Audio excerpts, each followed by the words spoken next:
HP Media. Conséquence mosusu ndeko ozotala biso elenge ya make-up ntango otia yango omoni ke ozongi elenge mais après yango yebaki yango nde eza konunisa yo avant conséquence oyo ezomemela yo baride mpe esuki kaka komemela yo baride te balobi ça donne aussi les infections de la peau ezopesa yo bainfection okomona peau na yo ekomi kosirite ere moko mokusa ere moko tobenga yango bamycose okomona bamycose ekomi kobima yo na peau ezali toujours baconséquence ya kosalela na ndenge ya mabe oyo ezali baproduit ya maquillage. HP Media balobi eza na ntango na yango eza na ntango esengeli mpe otikala naturel bamoni yo mpe oza naturel un bon matin comme ça osukoli olati obimi oke mpe mosala oke mpe classe sans se maquiller eza mabe te esengeli bato bamona mpenza kote oyo nzambe asalela yo mpe tozoyebisa bilenge oyo baza nanu baminere bao baza nanu na bamoin de 20 ans eza malamu nanu oexpérimente oexploite mpe bote na yo naturel. HP Media, la chaîne qui vous édifie.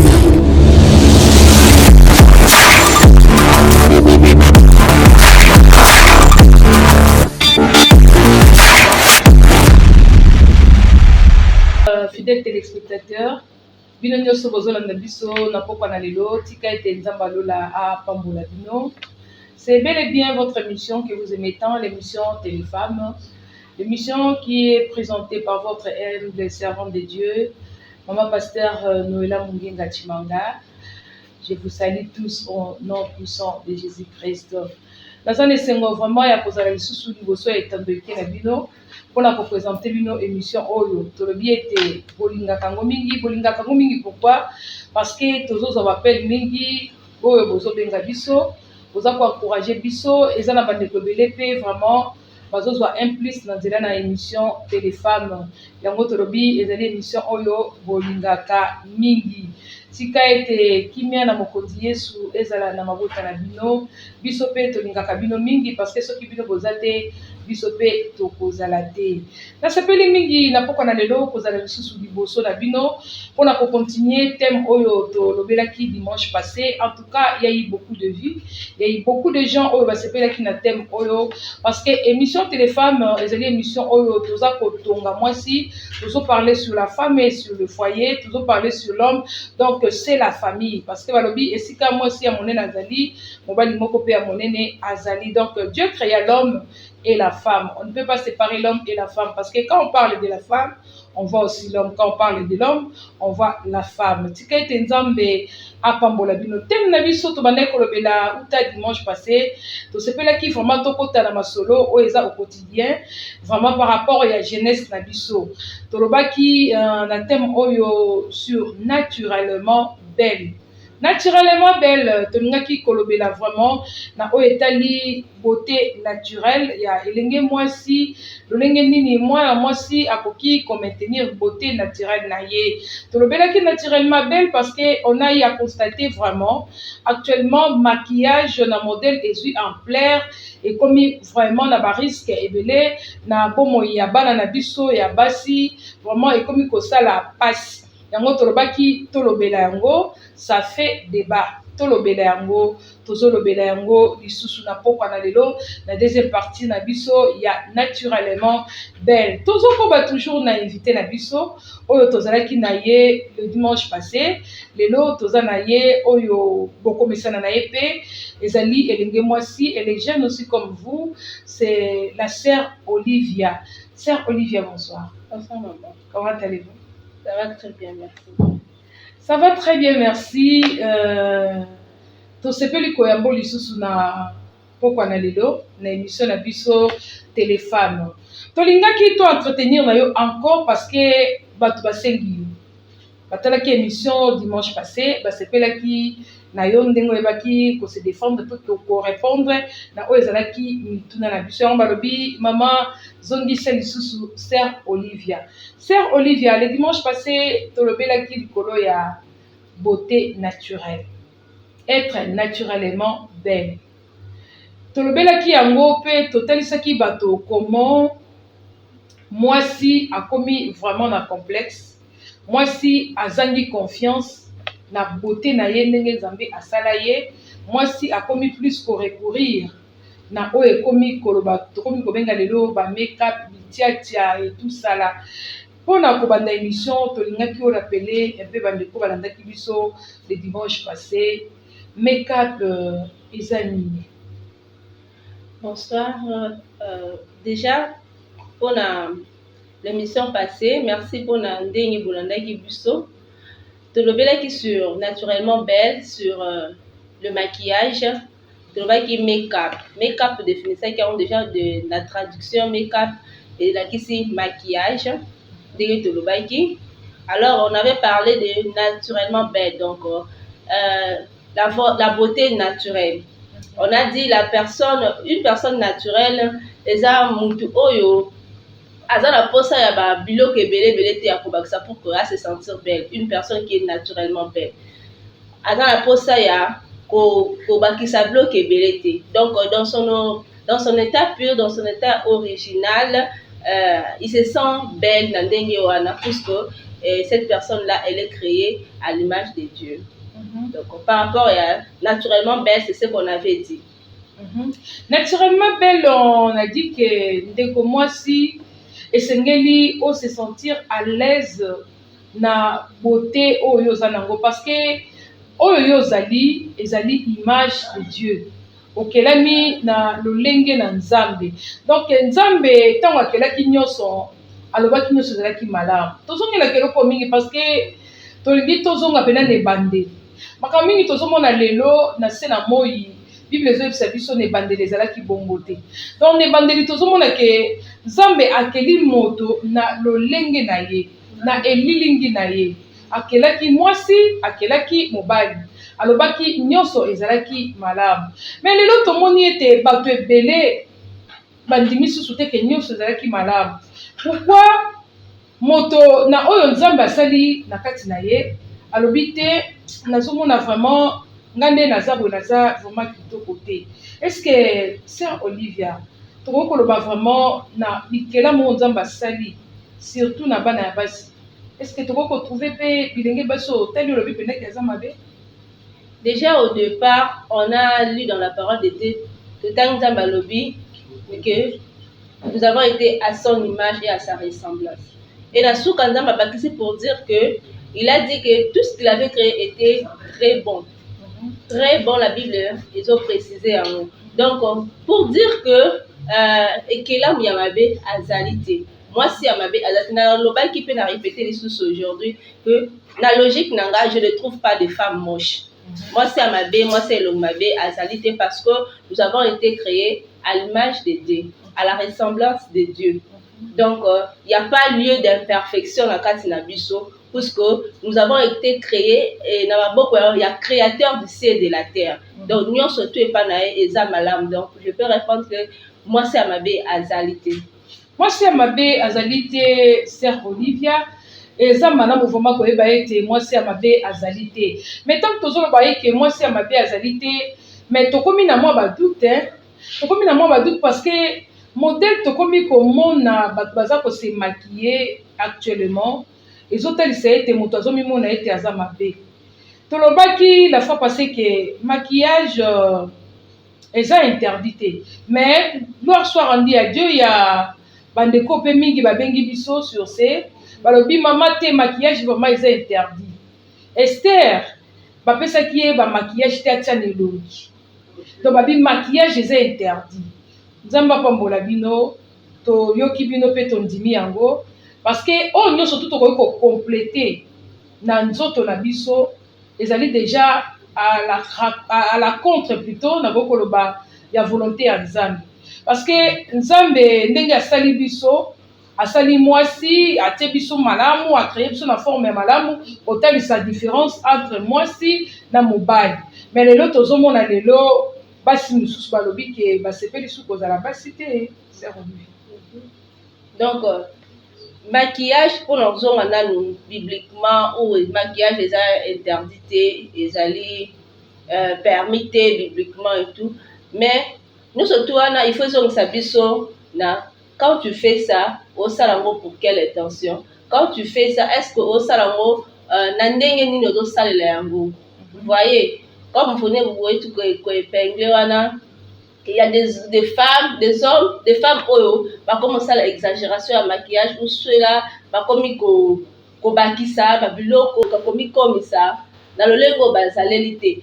Donc, je reviens dans ce sens, na loko qui dernière fois, sur la confiance en soi.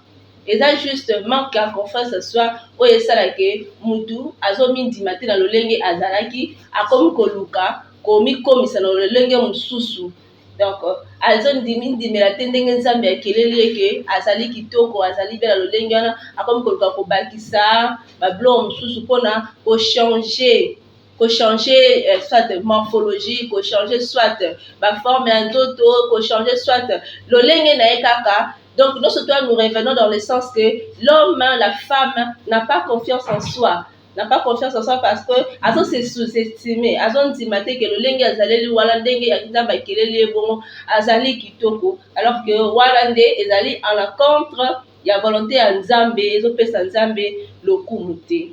Wana nyonso ezali à la contre ya volonté ya Nzambe ezopesa Nzambe lokumu te parce que tu remarqué vraiment eza na bandeko ebele surtout tozolobela ba bilenge na biso basi mingi lelo baboyi ndenge Nzambe akeli bango. Na kati na se na moi tokuti biloko ebele oyo ezosala ete moto amibongisa lisusu koleka mais tomoni mpe na kati na yango exagération par rapport ya ndenge mwasi to aza kotenir comment dirais-je kozwa temps na ye ya komibongisa. Temps ya komibongisa tolobaki yango ete mwasi azoyeba te tango nini akoki kosala maquillage mpe maquillage oyo eza ya tango nini, maquillage oyo eza na circonstance nini, maquillage donc tozoyeba te kotanga circonstance to temps nini tokoki kosalela maquillage. Ozomona ke mutu azotia maquillage oyo ya butu azotia yango na tongo, mutu azotia maquillage oyo ya mariage azotia yango na matanga, mutu azotia maquillage ya circonstance moko quelconque azotia yango pendant moment oyo baza kosatendre na maquillage wana te.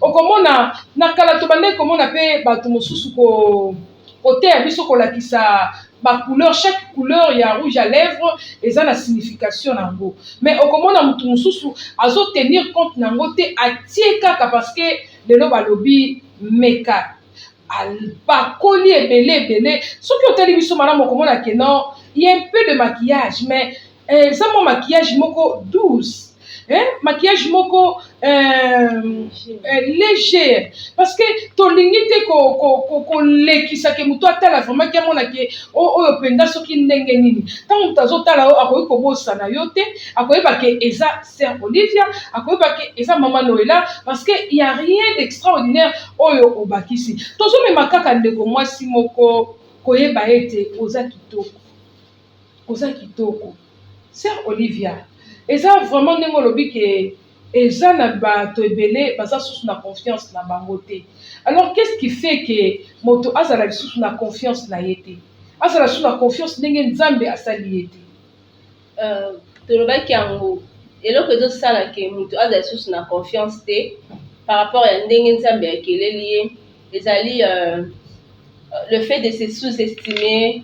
Tobendaki ba point ebele tolobaki ba fille o balukaka ko imiter aza star na mo boye alingaka donc akoluka se maquiller lokola ye akoluka alata lokola ye pour que a ressembler na mutu wana misusu pe entourage elle se sous-estime, elle se dit que peut-être baninga na yo wana baza kitoko par rapport à elle, alors elle cherche ya otaba maquillage na be sikoyo na ndenge ya mabe esika libungi ekoti oyo ezobimisa libanda. Vous voyez, eloko ezopesa manque ya confiance en soi, c'est sous-estimé. Mutu alingi komindima te lolenge azali puisque amonaka star wana atiaka boye yeba luki atia pour que a ressembler na mutu wana. Donc babiloko wana nde esala ke mutu a se sous-estimer, a na manque de confiance en soi, ayeba te que ndenge akelami lolenge azali wana azali bien, azali créée à l'image de Dieu, azali bien, elle est parfaite Donc, il y a plusieurs raisons. Auto-épingler, je pense que c'est aussi essentiel que ceux qui manquent, il y a confiance en soi. Déjà parce que les gens veulent d'autre part imiter d'autres personnes. Alors, Luka ressemble mutumo bewana akoluka asa ayebite ke nzambe akelaki wana na ndenge na ye yepe akelami na ndenge na ye. Donc sika wana nde bato azoyeba te yango créer manque à confiance en soi. Et si quand on est bazoye bâti ils ont créé manque à confiance en soi.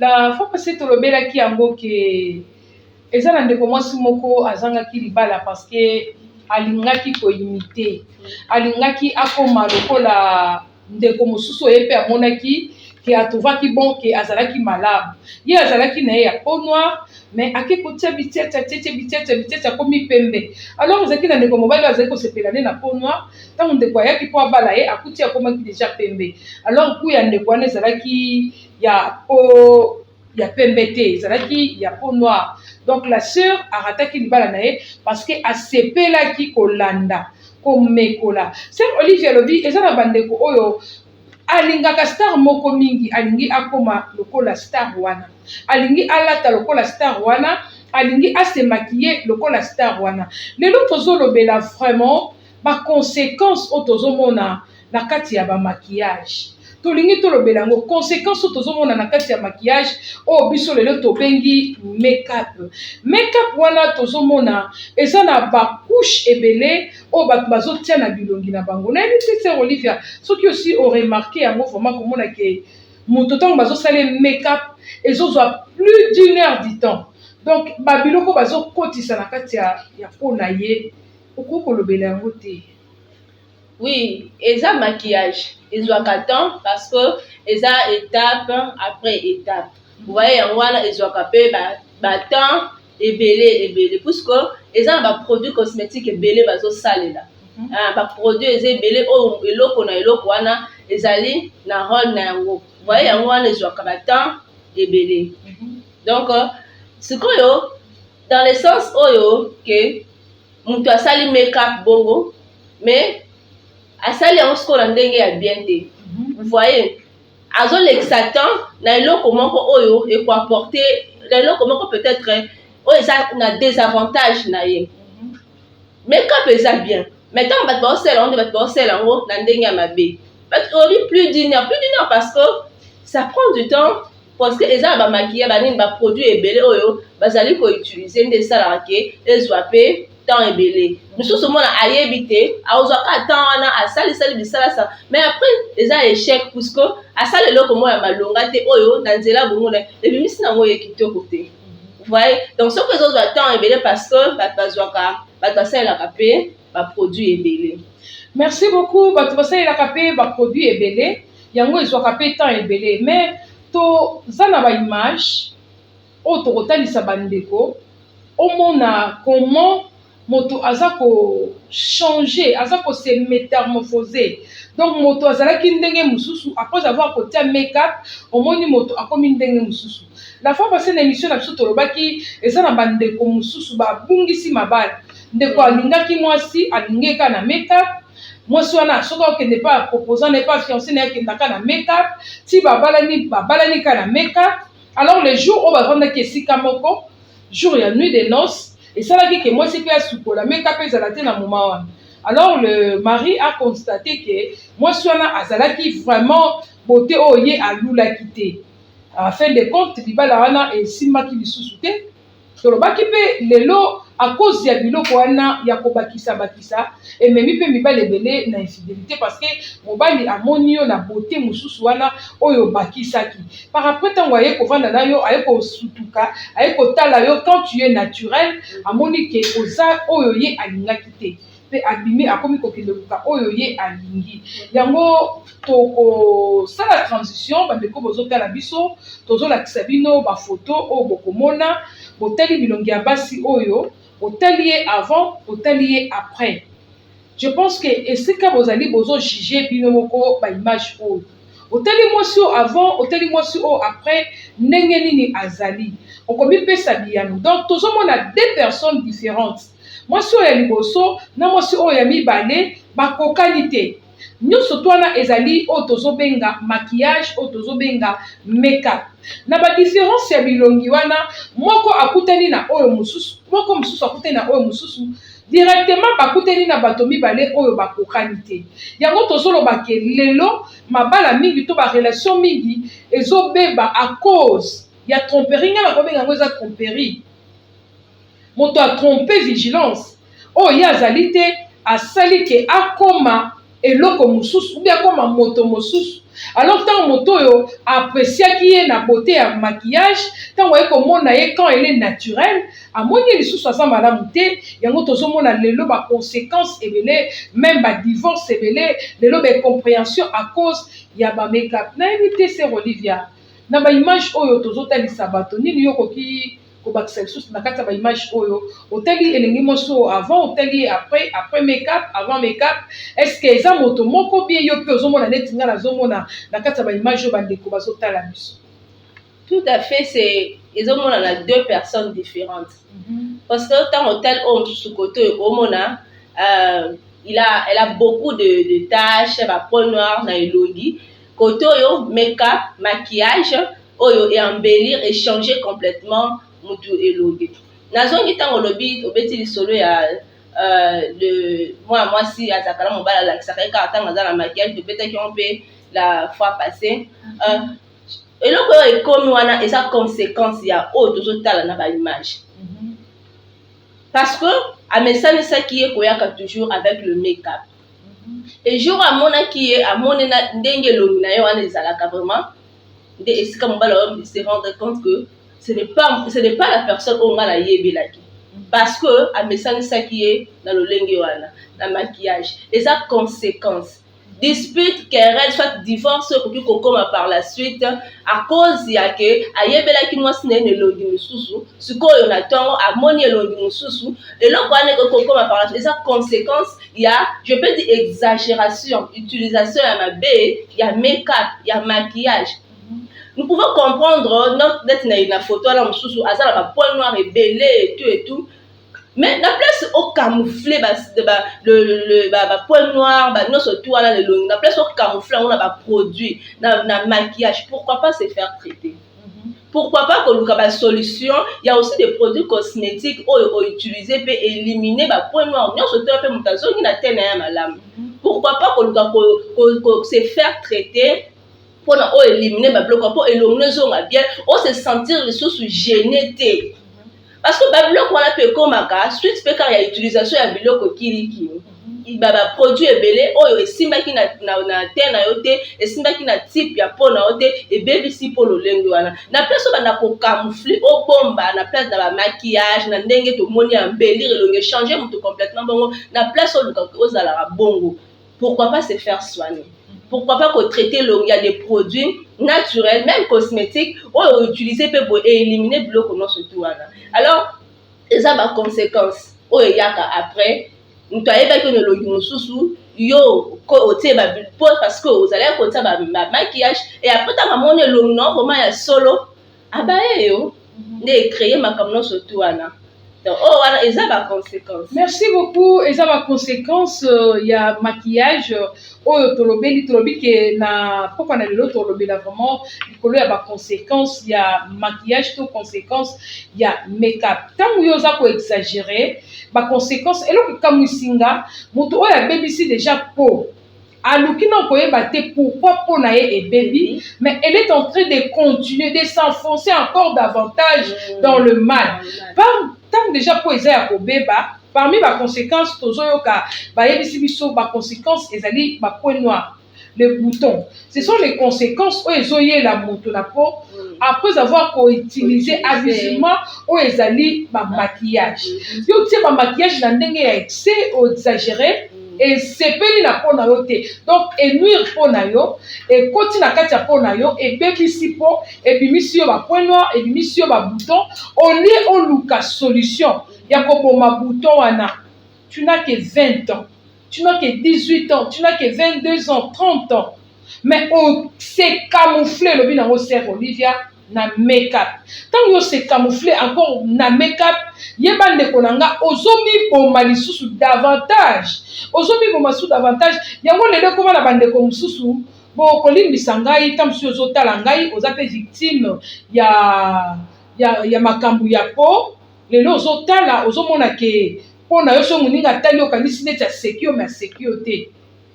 Sakutana na ndeko mona nzela tozokende tellement cancer ebeti elongi na ye ebebisi mpo na ye donc akomaka so mutu atali ye moko aseki soki mutu atali ye moko aseki donc azoseka avant ke mutu wana aseka. Or eza nini ntango abande koutilize baproduit cosmétique ya mabe mpo soit angengisa poso na ye akoma pembe eke baproduit wana ebandi kobeta ye ebandi kobebisa ye olie atika yango aluka traitement ya peau apréféré à continuer.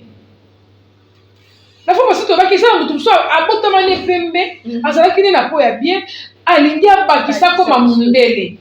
Tango abakisa koma mundele ba conséquences ye ba tampon par-ci par-là mama ozokoka suko tambola sans make-up te. Pe ozomona bato bongo akotia make-up ekomi lokola mutu apokoli mafuta mbila na elongi. Okomona elamba nyonso to lati et baby. Pourquoi? Parce qu'on remarque que déjà ça ne va pas. Au lieu au tika, au ceux qui n'avaient pas d'entretien pour nakoinda, bon, il y a un atuna qui sert Olivia. Beauté zakaka pour mutoza la pembe ou bien batu oh et baza mwindu baza kitoko. C'est pas ça maman. Batu oh baza mwindu te baza kitoko te. Nzamba keli mutu na ndenge na. Ceux qui batu baza mwindu baza kitoko te.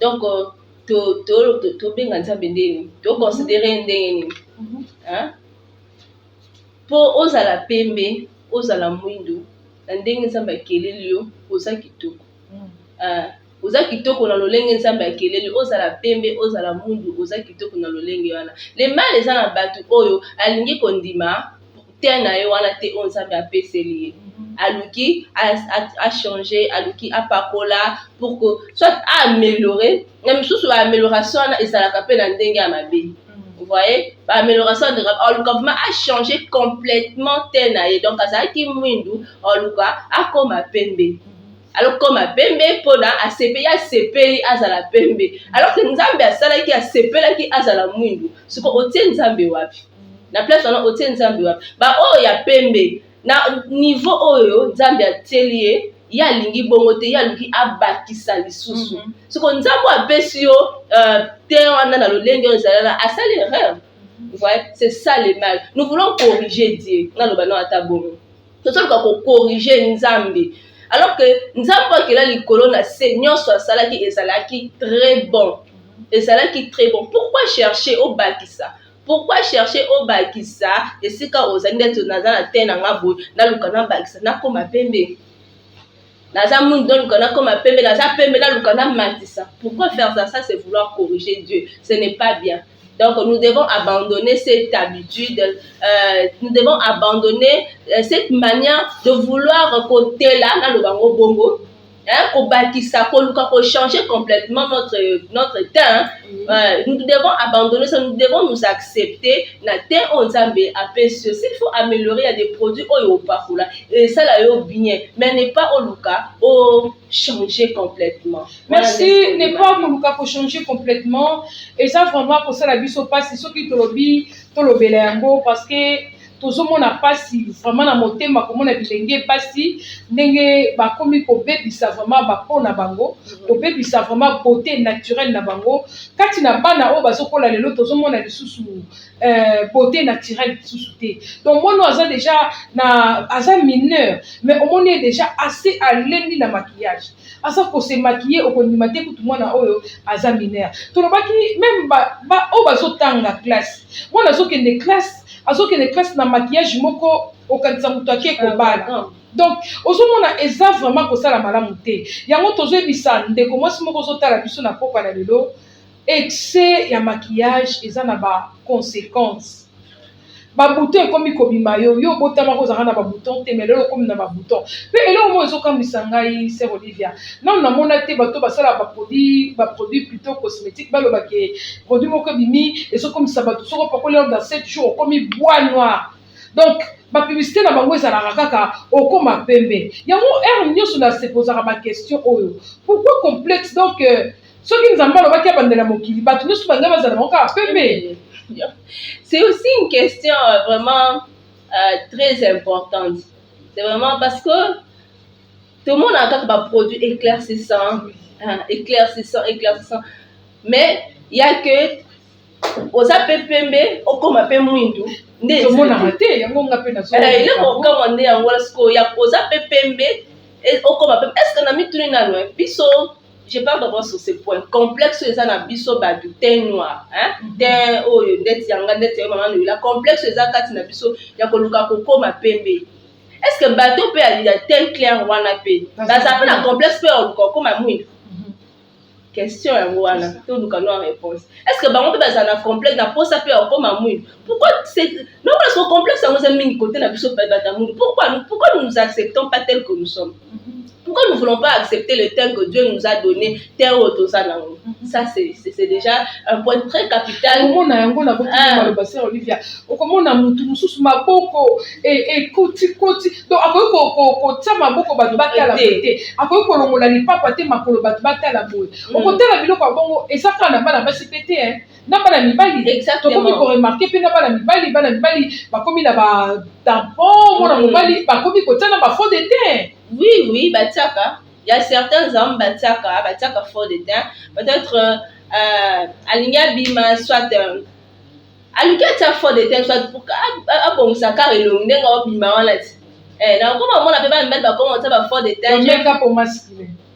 Bah, Ezali, peut-être Ezali. Maman, bah, yebi pourquoi bah ça là yango.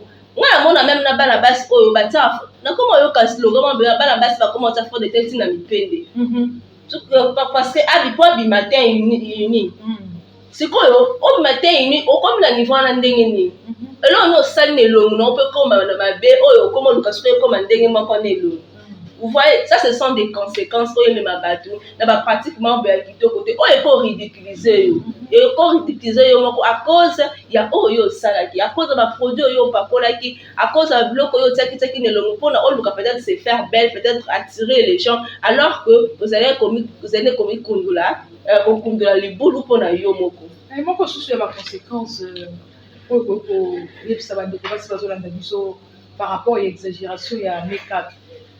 Le bel qui conséquences moko ezali ba point noir ba bouton il y a encore d'autres conséquences au c'est quand tu utilises ba make-up conséquences nous tous na ko ba rapport kwa lelo eza utilisation exagérée ya ba produits cosmétiques ya ba make-up maquillage ezali et ça ba ride ça vieillit ça fait vieillir précocement c'est ça donc aux âges jeunes aux âges donc le fait d'utiliser d'une manière exagérée, d'une manière abusive, le produit, il y a des produits cosmétiques, il y a un maquillage, il circonstances il y a cela même alors que c'est vraiment déconseillé de dormir avec un produit bon. Il y a cela qui pakaté donc conséquence nous sous cette manière d'utiliser le maquillage conséquence nous sous cette allée épais sa cabaride et nous ni sayo avant l'âge conséquence nous sous yango conséquence nous sous nous déposer ta la biso elengi make-up tango tiango moni ke ozongi elengi mais après yango yeba ki yango ndeza ko nous sayo avant conséquence les hommes memela ba ride et soki ka ko memelo ba ride te balobi ça donne aussi les infections de la peau et zo pe ça infection au moment la peau na yo et comme ko s'irriter air moko mukusa air moko to benga ngo ba mycose au moment ba mycose comme ko bima na peau ezali toujours ba conséquence ya ko salela na ndenge ya mabe o ezali ba produit ya maquillage donc eloko nyonso balobi eza na tango na yango eza na tango esengeli pe otikala naturel bamoni yo pe oza naturel un bon matin comme ça osukoli olati obimi okepe mosala okepe classe sans se maquiller eza mabe te esengeli bato bamona mpenza kote nzambe asalela yo mpe tozoyebisa bilenge oyo baza nanu baminere bao baza nanu na bamoin de 20 ans eza malamu nanu oexpérimente oexploite mpe beauté na yo naturel ce n'est pas mauvais on exploite, on expérimente, on l'équipe est dans là, tu es jolie, C'est ça. tu es belle. C'est ça ta beauté. Moi, je pense que nous, quand on grandissait, tous ceux qui m'ont pas mis, qui ont qui toko. On a ma favori, on a ma grâce, on a ma favori, on a l'équipe dans là, on a, ah, ma fille, tu es très jolie, ma petite, tu es très jolie. Donc, beauté naturelle, mais les gens, on a pas la vie, ça passe. Pour mon amour, azotambola na nzela na beauté na ye naturelle le matin ala moki na ye aza kitoko na ye asukoli na ye atie na ye le côté mais aza toujours kitoko. Mais sœur Olivia, il y a une petite préoccupation par rapport toujours il y a ba make-up tolobela ki la fois passée to make-up ki kozwa pe ba point mususu tolobaki basi makomi ko bakisa ba biloko ebele nyoso tozaka ko maquiller nzoto balongola ko maquiller elongi ba maquiller nzoto ko maquiller nzoto wana ba yebisi biso ba mususu bakisi bassin ba mususu bakisi ba bassin po ba komisa ba silhouette na bango ko minene ba mususu bakisi makambo ebele ebele. Est-ce que vraiment nyoso wana eza est-ce que ça pesa vraiment moi si valeur ou bien ça diminuer moi si na ba biloko wana ba utilisation ya ba biloko wana na nzoto na biso basi? Donc je dirais utilisation ya ba biloko wana eza malamu te. Ezo pesa premièrement nzambe lokumu te parce que moi ça zoluka mutazo a corriger nzambe. Nzambe asali yo oza mukie oza taille moko. Pourquoi koluka obakisa? Pourquoi koluka olata ndeti ba butu ndeto to bengaki la fois dernière?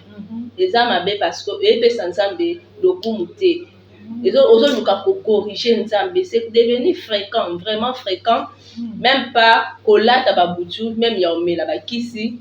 Ntamela ba kisi dans toute a sali vraiment cure, azo mela kisi pour que aya munene, pour que azo ba forme et tout. Et ça malamu te, ça ko corriger nzambe. Na yebiso ke ndemo za bongo na taille wana oza mabe. Soko otamba sala bo balukani. Na yebiso ke na taille wana oza na ngwa, soit peut-être que obala te, soit batamo na côté, batalu la côté na taille wana. Et ça mabe parce que c'est vouloir corriger Dieu. Alors que nzambe nenga sala biso asala yo bien. Na taille wana ozala ngo oza bien koluka te obakisa ba kuchu olada obakisa le sein ce sont les phénomènes mais comme fréquent mais au sengeli to bete la c'était pour dire que les âmes et il faut arrêter cela. Pour dire que les âmes il faut arrêter cela.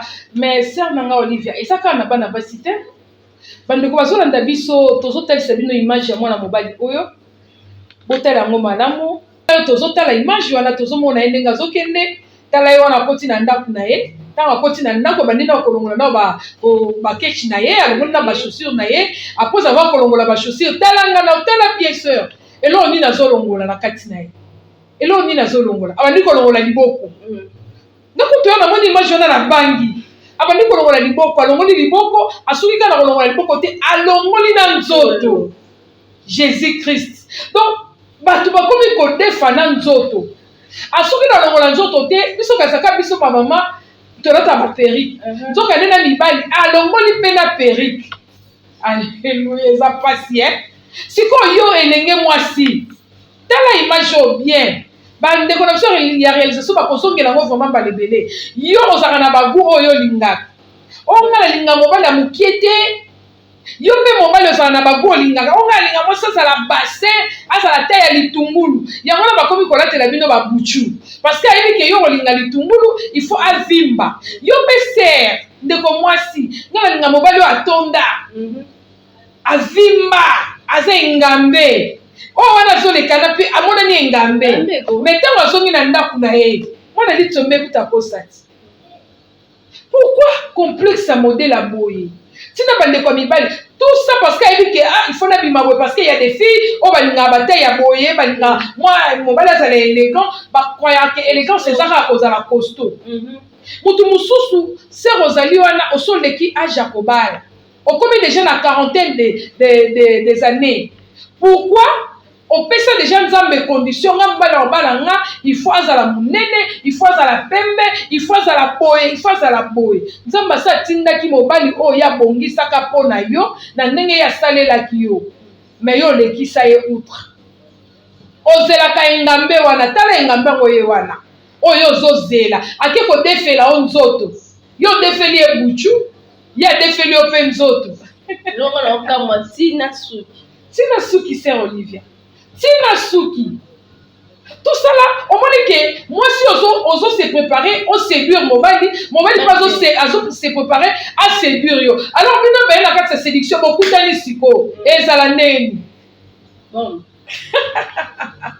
eza pasi vraiment kozanga komilinga ndenge nzambe asali yo eza pasi komona biloko ya boye lelo tosepeleki tolakisa bino biloko bomona vraiment koma moto akomi kose sous-estime ntina niveau ya boye kodefa nzoto avimbi yo moni na nzela obi opena mobali nga nalingaka yo mpe mobali omoni opena mwasi nga nalingaka batentire boye opena banzoto aboye non tokelama na image ya nzambe sepela ndenge ozali biso lelo tokomi minene tozalaki minene peut-être tolobango quand on grandissait tozalaki mike moi quand j'ai grandissé même si nalle ndenge nini libumu emonana te yango balobaki ke mwana mobali ntango abotami bebe yango surtout ya mobali pesa ye ton mala moko koloba te ke yo osala mandefu te ofinga mwana moko ya 2 ans bia yo ya mobali te mandefu na yo non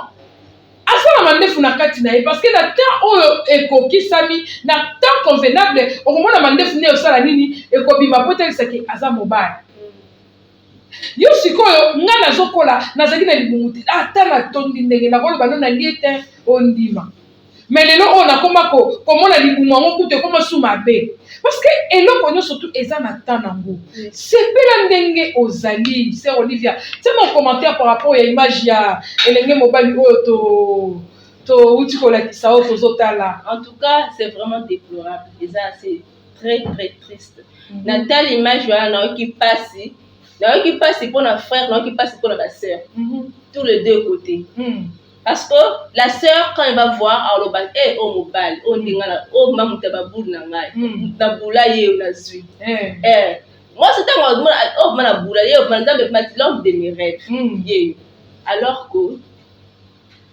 que on t'a défini une autre tout ça pour impressionner tout ça pour séduire je reviens pour dire ça c'est l'esprit de séduction. La Bible dit que l'homme spirituel juge de tout. Pourquoi l'oko est panza ni bo? Moi solo ka alata avin bisaludo avin de lipo amo. Mobali pe to mobali pas luka avin pour moi c'est amona. C'est pas normal. Derrière chaque chose, il y a un esprit. Donc, il y a un esprit derrière ces choses. Oh, ils ont poussé Moutou, na scène à Mokil. Le diable veut ridiculiser l'homme. Le diable veut ridiculiser vraiment Moutou. Si à niveau, il y a scène pour désorienter la gloire de Dieu. Amen. Pourquoi arriver jusqu'à ce point? C'est triste. Quand je regarde moi, parce qu'il est désorienté et il ne fait plus la gloire de Dieu. Donc, et puis, il va désorienter toutes les autres personnes également. Après que ça, moi, pas si moi si peut-être on ça bloc on a zola ta bouture ça nini après que ça mobile passe tant mobile on découvre que azana le lengue on a té et tout ça ça fait pas gloire à Dieu. Tout ça, c'est l'esprit de séduction que le diable a injecté dans le monde pour ridiculiser l'homme et désorienter la gloire de Dieu. Vous voyez? Et ce sont des choses où nous devons premièrement prier pour ça et deuxièmement pour l'obéir vraiment pour que ceux-là qui pratiquent ce genre de choses, ceux-là, c'est 4. On met la paix pour que des femmes également. Alors, l'autre est ça qui est au côté. C'est ça un esprit de séduction pure. Oh, les bandes à gloire ensemble. Et bimisi déjà mon tour. Les bandes à gloire ensemble. Moi, je te dis ce soir, ma soeur, mon frère. Oh, yo, tabo, taka, boutu, soit on met la kabakis. Ponan. Au séduire, soit au impressionner Badou par rapport à ton physique, par rapport à tes formes. Où est-ce que tu mets la gloire de Dieu? Au Tenzambe Wapi. olingo sala nzambe nini bato baza na mokili olingo tia bango wapi. Cherchons la gloire de Dieu, abandonnons ces choses. Ni ndima lolenge ozaleli, ndima baforme na yo, ndima physique na lolenge ozaleli esala yo bien mpe epesa nzambe lokumu. Pe ekopesa nzambe lokumu. Sœur Olivia Nzambe apambola yo. Vraiment Bible elobi na biso nyonso tokoki kosala tosala ngo mpona lokumu na Nzambe. Nyonso tokoki kosala tosala ngo mpona lokumu na Nzambe. Sikoyo yo ndeko mobali odefi nzoto modèle wana. Est-ce que c'est pour la gloire de Dieu? Nzambe oyo apermetaki ozala moke. Ayebi te pourquoi apermetaki ozala moke. Lelo, moi je ne comprends pas, je ne parviens pas à comprendre que l'homme sur la terre a comment dirais-je, insatisfait total. Pourquoi oyo aza moke azoluka koma monene? Oyo aza monene azoluka koma moke. Mais maintenant l'Éternel se pose des questions. Nga basali moto moke ya sepeli aza monene nasali oyo monene oyo alingi azala moke. Mais finalement tozotia nzambe wapi ndeko ndenge sœur na biso Olivia alobi tozotia nzambe wapi? Parce que nzambe ninga asali moto na moto ayebi pourquoi asali moto wana pe ayebi destin ya moto ndenge ye asaleli ye. Tokoki koloba ndenge tolobaki la fois passée awa na mikolo eleki mingi na Pasteur Esther, tokoki kozwa pièce ya Hyundai te tokende kotia yango na Mazda ekosimba te. Tango fabrika ya Hyundai asali Hyundai atie ba pièce ya Hyundai.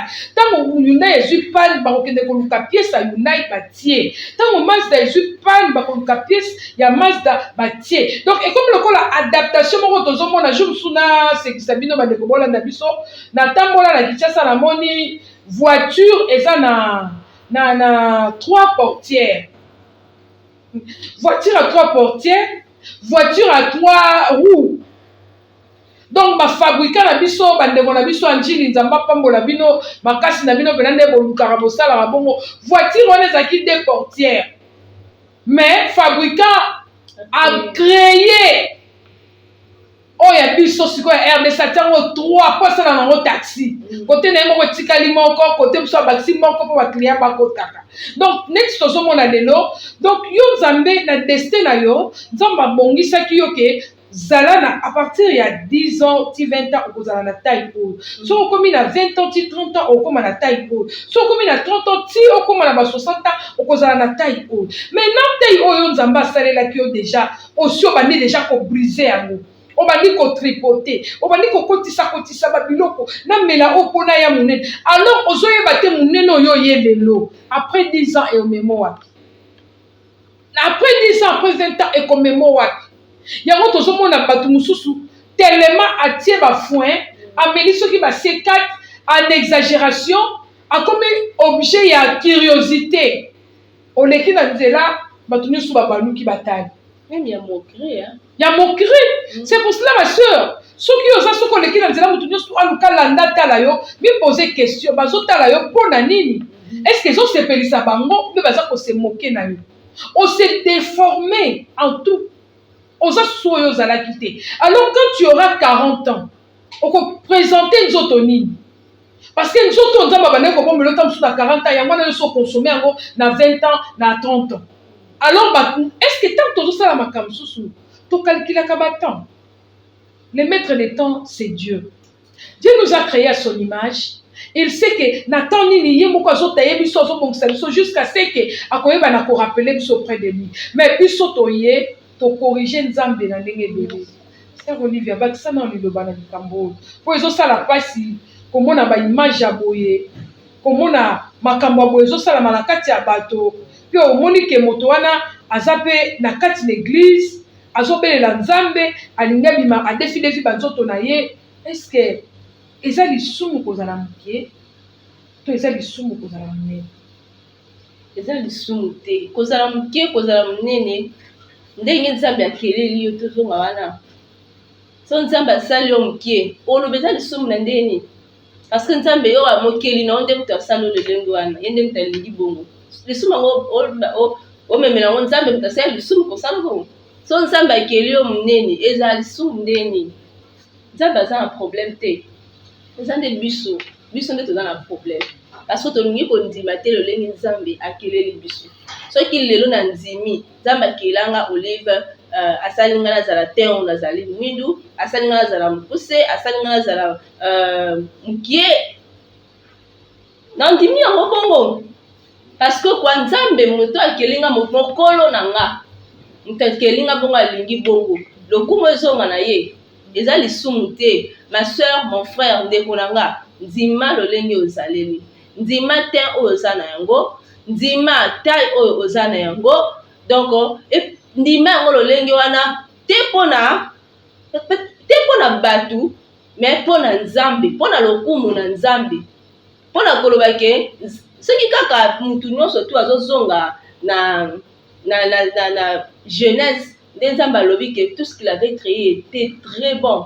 Mutu moto ozala na souci ke aloba ke nga nde naza naomona imperfection kati na nga soki mutu nyonso tu aza na parole wana kati na mutu na ye ke tout ce que Dieu avait créé était très bon mutu moko te oluka asala so mpe nini na nzoto na ye parce que dans sa conscience na kati na ye akoyeba ke ndenge nazali ya nzambe akelanga très bon, je suis très parfaite. Mutu moko te akolukela oyo mosusu. Alors moi je conseille quelqu'un na pokola lelo na conseille ma soeur, mon frère, hein, oyeba ke nzambe ndenge akelaki yo ye moko na alobaki ke tout ce qu'il avait créé était très bon. Oza bien lolenge ozaleli ndima te nzambe apesi yo ndima te nzambe apesi yo ndima nyonso oyo nzambe apesi yo mpona lokumu na ye ezala bien makasi. Gloire au Seigneur. Ndima nyonso oyo nzambe apesi yo mpona lokumu na ye mpe tolingi koyebisa bandeko basi mpe bandeko mibali oyo bozotala biso lelo oyo oza jeune garçon nano osali choix ya conjointe na yo te mais aussi opesi bacritère ebele ozotala biso awa na kati ya bacritère wana aussi odécouvrir mpe bafille ebele mais tu ne parviens toujours pas ya kosala kaka choix. Critère nini yo olingi eloko nini oyo ozoluka nzambe ntango akelaki yo atuna ye baparent na yo te ke akela yo ndenge nini nzambe akreye yo akeli yo na image na ye na ressemblance na ye atindi yo na se na moi mais yo sikoyo mpo ozwa mwasi obala mwasi okoma opesa nzambe bacritère nga nalingi mwasi oyo aza boye nga nalingi mwasi oyo aza boye quelque part soki diable mpe alatisi soni wana kati na basi à cause ya moto ya choix ya mutu olia luka choix na ye alobaki Seigneur je vais épouser une femme qui te connaît, une femme qui te craint, une femme boye ye azo donc mutu d'abord na kati ya ba choix to kolobela ngo pe c'est un sujet o to kolobela ngo na émission na biso ezoya choix na ya liboso nanu beauté extérieure yango tozomona lelo oyo ba exagération ya ba make-up ya ba buchu ya ba nini parce que moi si la kati na lobi ke mobali eloko liboso atala ke za beauté extérieure. Or tozobosana lelo likolo na beauté extérieure il faut chercher aussi la beauté intérieure. La beauté intérieure oyo ememaka kimia kati na moto. La beauté intérieure oyo ememaka épanouissement. Yo lelo okondima olingi beauté extérieure. Et moi si azala boye. Moi si on a fait akokisi oyo olingi. Mais soki na kati na ye beauté extérieure ezalité. C'est pour cela lelo tozomona mibali mingi abala basi abali mwasi aza kitoko makasi akoma kobanga banga. So amonika mo so na pesi mutu mboki. Wana nani? Donc akoma kobanga banga. Surtout soki asili mbongo. Moi ça kende boye wana na sima. Moi ça bimaki ake kuenze. Azo file moi si sima zolanda. Donc akomi kobanga parce que abike ndenge ya lulaki, ndenge pe mutu so akoko lula, akoko botola. Okomi kozanga na kimia. À cause ya choix na yo. Okomi kozanga kimia. Yango tozoyebisa bandeko bazolanda biso lelo, papa linga mwasi azala bien, azala na beauté na ye naturelle d'abord. Azala na beauté naturelle. Pe ndeko mwasi oyo moni ke ba bouton ebebisi elongi na yo, ba ride ebebisi elongi na yo, oyo ezali ba léger esalisali yo na elongi, oyo ezali ba mycose esalisali yo na elongi ebebisi yo, komesana kaka kotiaka susu ba faute de te ebele te. Luka osoigner mpo na yo. Okoki kosoigner mpo na yo na miel, okoki kosoigner mpo na yo même na tomate oyo kaka, okoki kosoigner mpo na yo na aloe vera, ozwi crème ya aloe vera, soigner na mpo na yo. Tika nanu makambo ba make-up, tu n'as que 20 ans. tu es encore jeune. Tu as encore de l'avenir. Lobi kobo ya te mutu atali yo obandi kofinga mutu azotala yo mutu atindaki yo te. Yo moko omikotisi na niveau oyo komi lelo so mutu atali yo oba otonga yo. Ba otonga mpona nini parce que elonge koma ba bouton, elonge koma ba tampon, lelo bato basola na bango mibale te sika yo ozali. Nani atindaki yo? Ezalaki choix na yo. Osalelaki ta moko boye siko ta wana omoni ke ta wana eleki mutu otala yo susu azate mais bato base gardaka pur base gardaka naturel okomona ye même akomi na 50 ans même akomi na 60 ans ozomona toujours aza koapparaître pourquoi ayebaki na kobatela mpona ye biso tozokende ti dans quelques années biso tokokoma na ba 50 ans je vous dis dans quelques années tokokoma na ba 50 ans mais soki otali biso parce que quelque part esengeli mpe koyoka conseil oyo tozoloba eza conseil oyo ekobatela beauté na yo kino yo kokola oyo ozolanda lelo eza beauté moko superficielle c'est pour un temps ekoatire mais ntango eza koatire ekoma na moment moko wana ekorepousse mpe koatire mais ekogarde te ko bakoloba mama parce que ntango ozoluka otia maquillage na kati na extravagance wana o exagéré wana otie ebele oatire non nani but ezalaki bongo objectif ezalaki bongo oatire mpe ozwi mpe oatire mais est-ce que kogarde parce que tozwi bahistoire justement même nga moko lobi na tali vidéo moko mpe na Facebook babalani et tout ka genre l'histoire lobeti wana tobetaki nga mona tali mpe yango na Facebook mobali aye akuti mwasi na cuisine azalaki na cuisine azalaki olamba aye apese mbote mwasi baluka babi yo nani yatinemaka bini otuna nga nayebi yo te oyebanga tina ndenge nga mwasi na wabi jamais mwasi nanga azala boye te oyo te apese eza ngai naseki video wana naseki pour dire que attirer bokomi mais egarde te ce qu'on a mis bien que bokomi déjà na ndako moko mais ekotisi bino déjà trouble oyo balobi eza moto nyonso nayebaki te ekotisi trouble donc luka ozoluka koattire nyonso to nokoattire mais ekogarde te alors que si tu es habitué pas seulement habitué soit utilisé d'une manière modérée soit kozala koconsidérer beauté naturelle na yo baolingelo na lolenge wana mteyebi lo na beauté naturelle na wana accepter lolenge wana s'il faut t'épouser akoépouser lolenge wana wana omona ke inconvénient moko te ezala po ayebi li lolenge wana donc il faut arrêter lolenge wana osala maquillage na ndenge ya mabe et na suite ndenge olobi ke ndeko oyo déjà elongi ebebi au lieu continuer kaka kotiaka po obomba cherche à te faire soigner. J'appuie, cherche à te faire soigner, traitement naturel eza ebele okosala elongno ekolongwa. Et après ça, luka soko utiliser maquillage na ndenge ya mabi, na ndenge ya bien, na ndenge ya malamu pour ne pas ozonga lisusu dans la même situation. Merci beaucoup. Esengeli koluka kosala maquillage na ndenge ya malamu po ozonga lisusu na même situation te. Eloko ya motuya to sepeleki koloba na pokwa na lelo esengeli oyeba ko faire valoir o ezali beauté naturelle na yo. Nzambe apesa yo kitoko, asala yo kitoko. Sepela balinga yo bongo. Sala mutu okosala surprise na mobali na yo. Mobali na yo ayebi yo kana beauté naturelle. Le jour où ya komona yo se maquiller lobi tu deviens encore plus jolie. Donc au surprendre ye na ndenge ya bien mais na ndenge ya mabete. Longwa moumbu ya maquillage, longwa kozala moumbu ya babuchu, longwa moumbu yo ndeko mobali ya kobakisa ba forme po o lakisa ete ozali mobali ya tonda nzoto obi asali boye longwa yango parce que ezali koyokisa yo nde soni. Moto liboso koyoka soni ezali yo.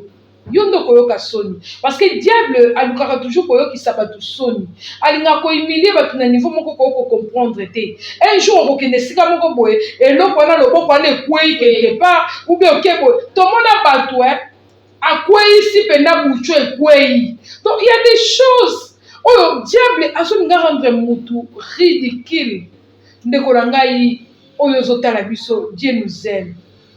Nzambe alingaka biso asalaki biso malamu toza créer na image na ye toza kitoko selon sa ressemblance, oza kitoko ndenge ozali, même yo mobali ozotala ngai oza bien, soki oza moke yebaki lobaka ntango nyonso naza kitoko, naza créé à l'image de Dieu, je suis fier d'être ce que je suis.